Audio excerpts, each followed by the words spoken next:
电梯里面的 BGM 是怎么回事呢？上期视频发出来以后，有很多网友在问我，你家电梯怎么会有那么好听的 BGM？ 就是乘坐电梯的时候，它会放着音乐，然后到站以后，它会有人工语音报站。为什么他们自己家的电梯没有？然后这一次呢，我就借着这个问题给大家介绍一下这个 BGM 到底是怎么来的。其实呢，一般只要是电梯里面有 BGM 的话，它一般家里都有这样一个装置，叫做电梯语音报站器。它这个东西呢，是有的电梯呢出厂它就自带的，不用你去加装。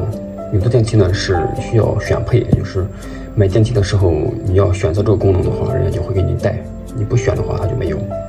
还有的呢是电梯安装完以后后期加装的，这个东西是可以自己加装的，并不是说有多么高级。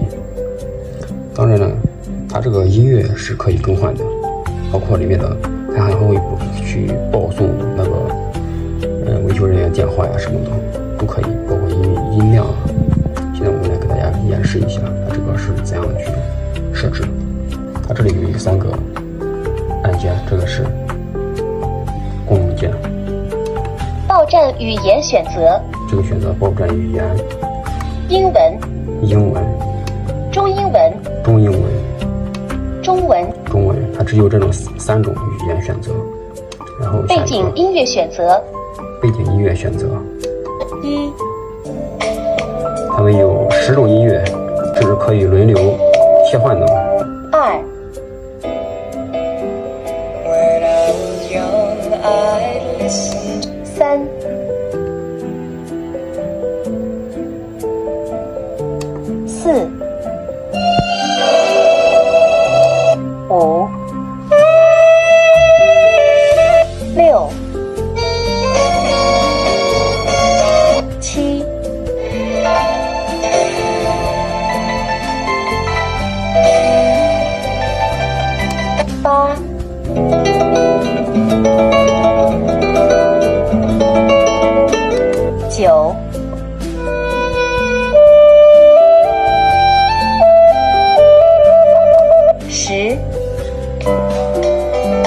完了，一共是10种音乐，都听了一遍，你感觉这10种音乐哪一种音乐更好听一点呢9。这个是2种，我感觉这个还挺可以，就给它放这个吧。背景音乐音量，这个是音量15、14。声音上小一点，报站音量，报站音量16，一层到了，15，一层到了。这个是到站的时候报楼层的，这个15就可以了。开关门播报功能，开关门播报功能，关，这是开，这个是播报开关门的，门开了或者门关了那种音乐。设置维护人员的手机号码，按加号键修改号码，按减号键1。这个可以设置修改号码。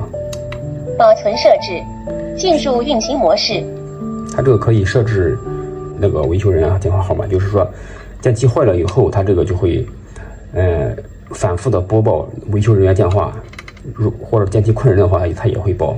只要电梯出现故障，它就会报维修人员电话。然后电梯里面的人他就可以听到这个声音，他就根据这个播报语音可以去呼叫维修人员。其实这个也是一个很不错的功能。大概功能就是这样子，就是这样的东西。然后如果说你家电梯如果说需要感觉这不错的话，你可以让维修人员去给你加装一个，这个东西加装也不复杂，也不牵扯什么授权啊什么东西的，还是挺不错的。关于这个 BGM 呢，今天就介绍到这里。其实这东西还是挺可以的，在我们坐电梯的过程中，听听音乐也不会感觉到那么无聊。